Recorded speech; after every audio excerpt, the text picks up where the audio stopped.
Hello, my name is Macy. I'm a 42-year-old woman who's been married twice. My second marriage has been amazing. My first was a train wreck. My first husband's name is Bobby, and we were high school sweethearts. We were your typical jock and cheerleader couple. We had a good time together, and he made me happy at that time. He was also my first relationship, so that was why I went so above and beyond for him. I thought he was my forever, and I sure acted like it too. We planned to go to the same university so we could be together, but in my second year, at 19 years old, I got pregnant. Now, my family was not happy, and neither was I.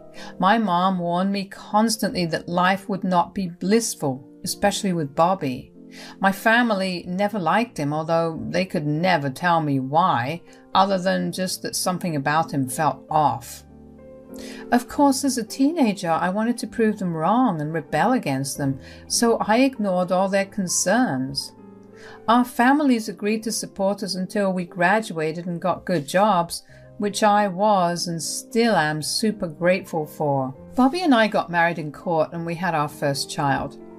At first, Bobby was an amazing father. I felt like I was proving everyone wrong.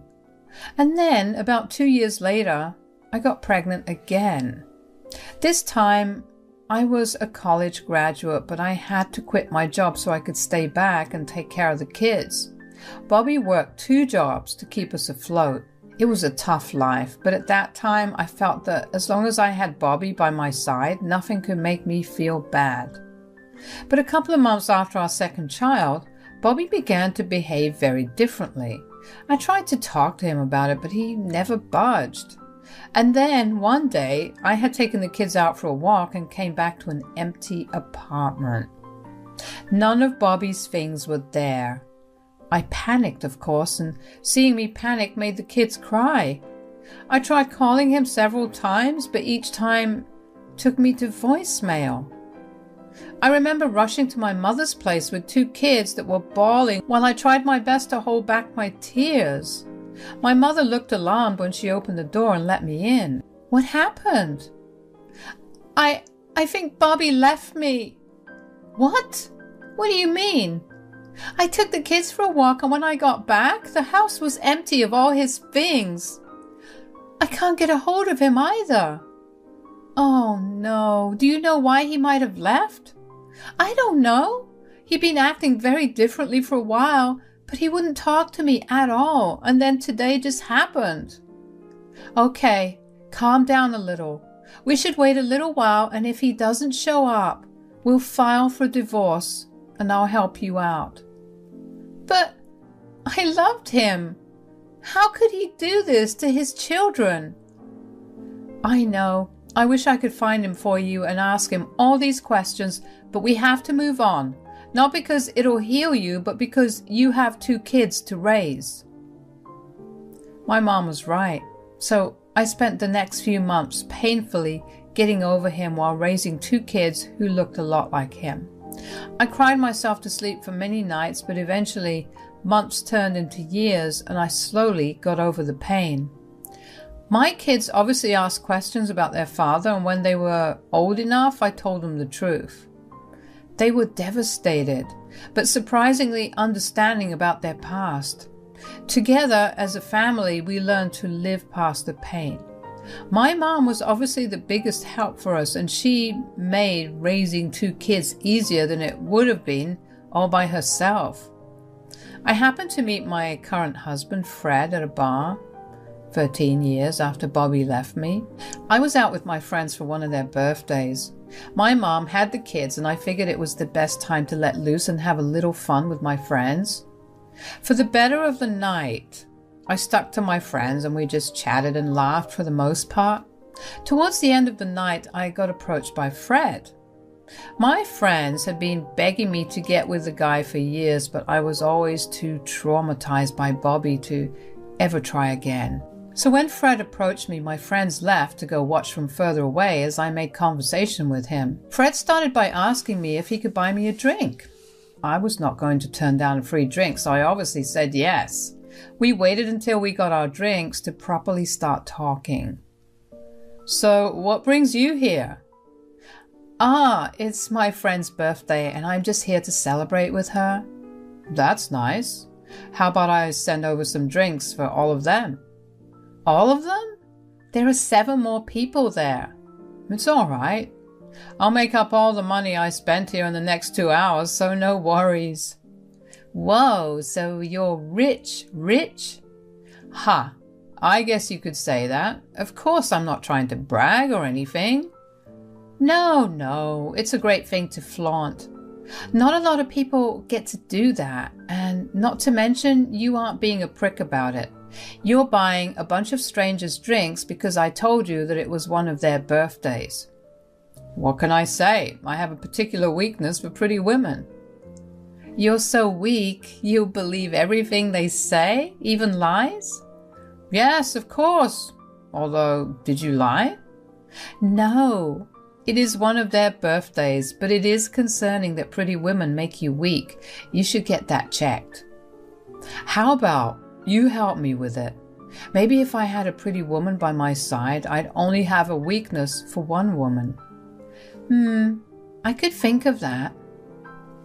It was such a self-esteem boost to have been called pretty by Fred, especially because Fred looked gorgeous. He looked like he was worthy of being on the cover of a big magazine like Vogue. I was also surprised by my ability to casually flirt back with him. That was not something I was usually capable of.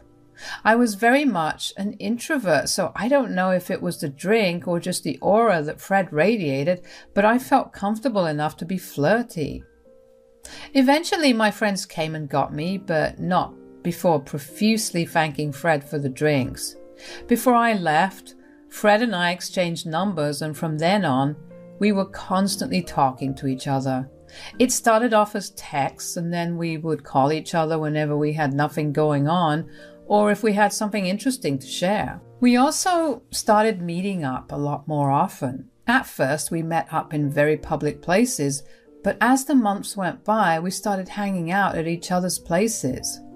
I remember the way my jaw dropped when I walked into his house because it was quite literally a mansion. Fred laughed at my shock and told me that I should get used to his wealth because it would soon be mine. Fred was very open about wanting to marry me. He told me countless times how he had never felt so comfortable around anyone aside from me, and that only made me love him more. Fred was also more than open to me having kids. I remember him being particularly upset for me when I told him about Bobby. Ever since I told him, he went above and beyond to show me just how much I meant to him. Fred and Bobby were worlds apart, and it wasn't until Fred that I understood why so many people did not want me marrying or even just being with Bobby. I was glad that I got out of it, but I hated the way it happened. Fred helped me heal and forget all about it, which I was super grateful for. We only dated a year before getting married. We had a destination wedding and we flew out all our guests, which were technically just a handful of them, because we only wanted those who were really close to us to be there. My kids were super happy for me and told me constantly that they loved Fred, which in my head was another big win. Life from then moved on very smoothly. Every single worry I had was eased. Fred helped my kids out with their education as well, even though I told him that I would take care of it. He showed me that he accepted us as a package deal and not just me and then my kids. He had my kids' rooms decorated and set up to their liking even before we moved in together. Fred did everything that Bobby didn't and more. That was a true point of healing for my small family. And that's how our family grew from then on. Fred and I had a child of our own, yet he never treated my kids differently. About a year after Fred and I got married, my kids asked him to legally adopt them, which once again was a turning point in our family. After that, we became one big family. We did everything that families did, like going out to eat, going on vacations, doing fun things, etc. I was also doing well in my career, and Fred, well, his company was also doing amazing. There was not a single thing in my life that was wrong. Before I knew it, 7 years had passed. One day, out of the blue, I got a call from an unknown number. Hello? Look who it is, it's Macy. Who is this? Don't you recognize me? I don't think you remember much anyway. It's Bobby here. How are you doing? Bobby? What the hell? How did you even get my number? I forgot how whiny you are. I just happened to come across your number and I thought I'd give you a call to see how life has been treating you since you left me?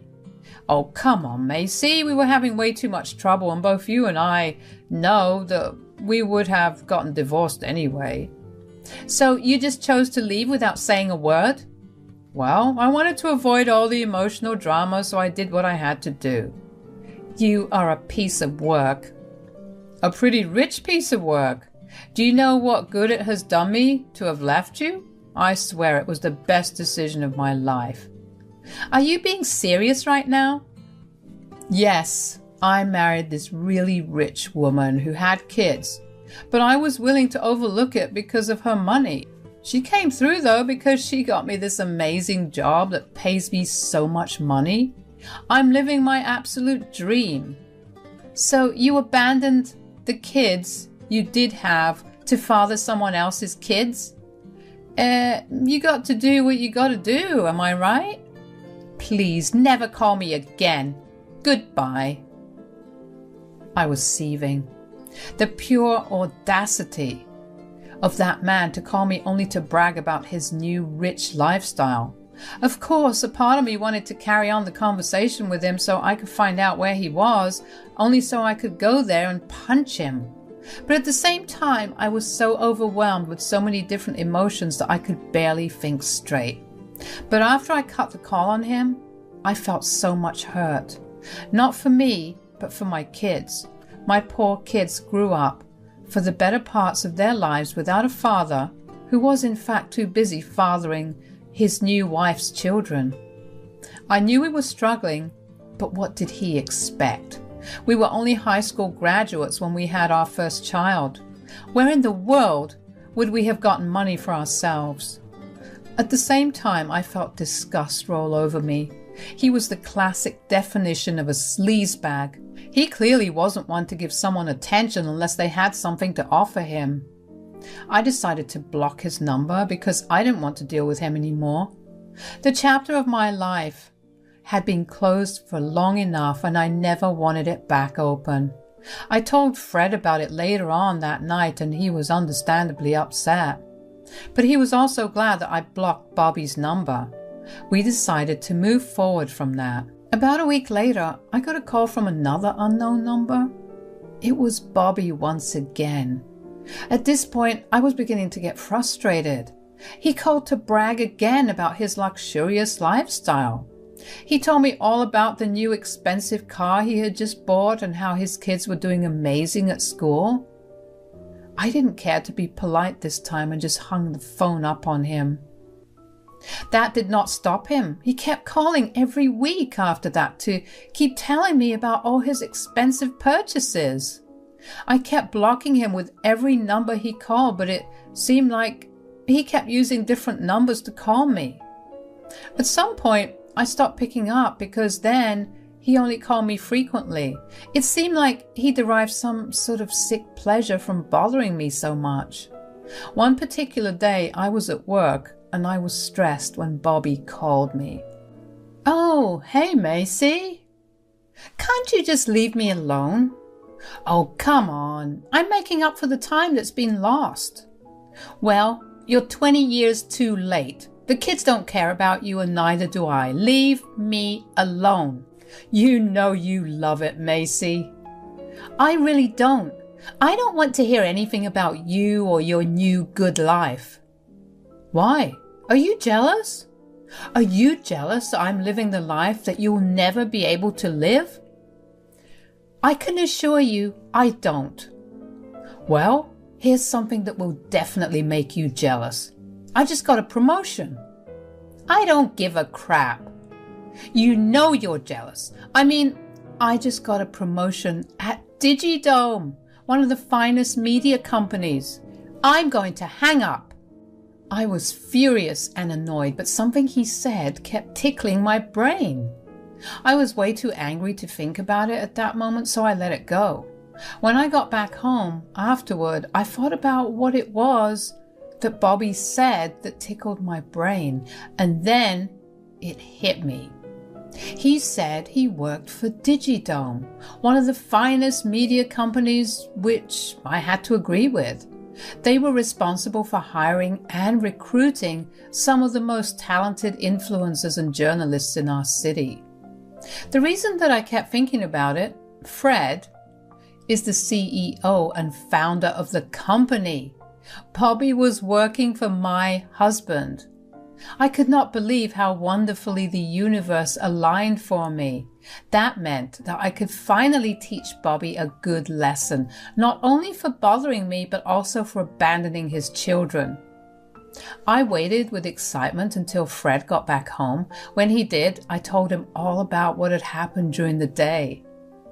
Did something happen? Why do you seem so hyper? Nothing happened per se, but I did find out something big. Oh, what is it? So, Bobby called again. That sick son of a gun. I swear if I had any way to get a hold of him, I would beat him up real good. That's the thing. He may be way closer than we ever expected. Huh? What do you mean? Well, today he called me to brag about his big promotion at work, which is Digidome. You mean to tell me that he works at my company? Yeah. At first, I couldn't help but think his company name sounded really familiar, and then it hit me. Did you really not remember the company I created? Listen, I was way too angry to remember my own name. Cut me some slack. I'm kidding. Anyways, do you want me to fire him? Absolutely, but before you do, I was wondering if there was going to be any way to humiliate him. Definitely. Bold of you to think that I wasn't going to fire him in the worst way possible for him. With that, we began planning how to go about creating the best revenge plan. We decided that we would wait a few more weeks before executing our plan to fire him. That was because we were going to record his calls to me and have them played in front of everyone. The company was going to hold a huge event in 2 months, and to our luck, Bobby was going to be in charge of it. There were going to be several big names present, and we were going to tarnish his reputation. Over the next few weeks, I was able to pick up all of Bobby's calls without getting frustrated or angry. Just knowing that I had the biggest upper hand was enough to put a smile on my face as I listened to him ramble about his wealth and my lack of it. But this time, I made sure to record every conversation. These conversations were going to come back to bite him hard, and I couldn't wait for it. At the end of the 2 months, the event happened. I originally didn't plan to go because I didn't like big crowds or having to talk to a lot of people, which was why no one really knew who the big boss's wife was. However, this event was where I would make my appearance. I wanted to see Bobby's fall while I sat on the throne. Fred bought me this gorgeous and very expensive dress, and that was what I wore. I stayed in the car until Fred called me because we didn't want Bobby to see me and make a run for it. I only entered when Fred gave his speech in which he told everyone about how he wanted to introduce his wife for the first time. When I walked up on that stage, Bobby was standing there. I saw his face drop and pale. I smirked at him as I walked by. He pulled out his handkerchief to dab the sweat that was all over his face. Fred then went on to praise me and talked about how much of an impact I had had on him these past 7 years, and how it had been a joy to raise my kids with me. With every praise Fred aimed at me, I saw Bobby sweat even more. I beamed with pride as the crowd clapped for me, and then Fred's speech took a turn. He began to talk about how I had been getting harassed by my ex-husband recently. He told the crowd about how my ex-husband had abandoned me and my kids to go father another woman's children just because she had wealth. But the universe had different plans for my ex-husband because he was working for his company. The crowd gasped and erupted into murmurs about who my ex could have been. Fred asked everyone to quiet down and told them that he was going to reveal who it was. Bobby kept looking towards the exit, but he knew that if he dashed it, Fred would not even have to reveal who it was because he would have outed himself. Fred then pointed towards Bobby and told everyone that it was him. The crowd once again erupted in murmurs. Bobby looked like he was about to pass out, but Fred wasn't done yet. He told everyone that he had proof of all of this and proceeded to play the recordings of all the calls that Bobby had made to me in the past few weeks. Bobby stilled as he heard everything. Fred then announced that because of everything that Bobby did, he would no longer be working with his company. The crowd cheered for Fred and me as we walked off the stage. Bobby was escorted off the event and the rest of it went smoothly. I had served my revenge and there was nothing sweeter than that. Fred and I had a blast at that event, and I even managed to find someone who offered me a position at their firm. The day after the event, I got my last phone call from an unknown number. "You're awfully bold to call me again after last night. You tricked me." "Whatever do you mean?" "You absolute witch. Don't play stupid with me. How could you not tell me that you were married again? And that too, married to my boss?" "Like I told you several times, Bobby, I simply didn't care about you." "I know that, but the decent thing for you to do was to inform me." "So you would only stop harassing me if you knew who my husband was? And if my husband wasn't your boss, you would have continued to do it?" "Don't twist my words." "I'm not twisting anything. And you're one to talk about being decent, Bobby. You know what decent thing you have done? Not abandon your family. If you could do something like that, I can do something like this. Have fun with your current family and I hope you'll find a new job." "I don't have a current family. My wife left me because of yesterday and she took the kids. And it's all because of you." "I didn't do anything. You did this to yourself. If you had just not called me, your life would have been what you had always wanted it to be. But I guess you can't have your cake and eat it too. Goodbye, Bobby, and good luck." It felt liberating to finally get back at Bobby and to know that I destroyed everything good in his life. I hope that Bobby learns to never mess with me or my family again, because he will never get anything good out of that. Fred and I continue to thrive together and our kids have grown into wonderful adults. My life is once again going smoothly and I no longer stress out about Bobby's calls. I'm finally vindicated and I feel way lighter than I have for the first time in a long while. Thank you for listening to my story.